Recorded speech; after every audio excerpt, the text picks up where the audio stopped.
is how I really empathize with folks who've been calling Kileleshwa home, including myself, for the longest time ever. I remember back then, you get when I used to go visit some of my family, you get Kile was so green and it has so much space. You know what I mean? Yeah, it was just like literally one of the perfect spaces to live in Nairobi. But right now, Kile is a joke, man. And it's just this, and this is just the start, Bana. Can you imagine Kileleshwa in the next, say, 20 years? Oh my Lord, God forbid, it's going to look horrible. Yeah, so on Cruiser Internet, the first story is about Kileleshwa residents demand orderly urban development.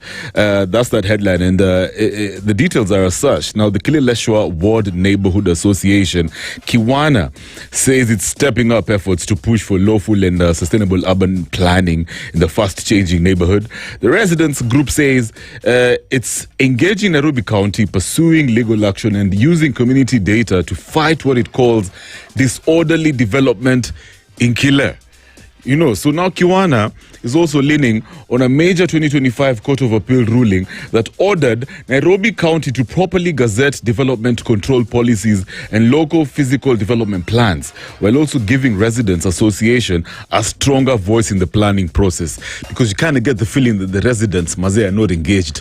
You know, these developers are not engaging the real residents when it comes to all these new developments we're seeing in the area. Now, the association insists growth in Kileleshwa must follow zoning laws, public participation, and proper legal frameworks. Yeah, so it's quite sad, man. By the way, when was it? About 2 weeks ago, I checked Robert Alai. He confronted some chiefs over there because those guys were having a meeting illegally. Yeah, it turns out the residents in that area, that particular ward, were not engaged by the developer. How dare they, Manzi? How dare they? Just because you think you have money, you think you can just bypass the process. Who do you think you are? Now, listen, I think residents in Kile definitely deserve a voice. And not just Kileleshwa, across Nairobi. Yeah, because we're seeing, we're seeing just too much development, too soon, too fast, too soon. You know, Kileleshwa right now is literally turning into a developer free-for-all space. You know, and then what's worse is these, like I said, these guys are not including the residents in making some of the biggest decisions. You know what I mean? Yeah? Oh, and guess what? The developers have never even lived in Kile.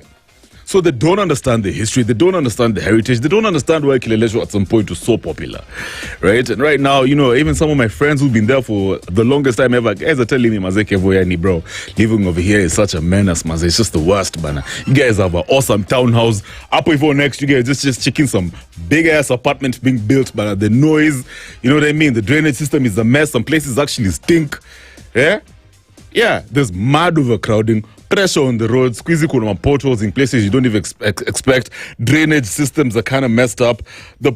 You know what? There isn't even enough parking space. Yeah, kids these days are playing. There isn't space for kids to play. And I don't even. I don't get it, man. It's very sad. You know. So for me, I don't even mind the apartments, to be honest. But it should, you know, they should be built in a manner that's thought out. Yeah, the planning has to make sense. Because right now, it just feels like the development is unchecked. What do you think, guys? Especially if you're a resident in not just Kile, even Kilimani area. Yeah? Pipeline, I don't know, nimewacha tu Mungu, to be honest. Yeah? Because if their residents are not included, if they don't have a voice when it comes to shaping their communities, then what's going to be left is people who just care about the profits. Can you imagine?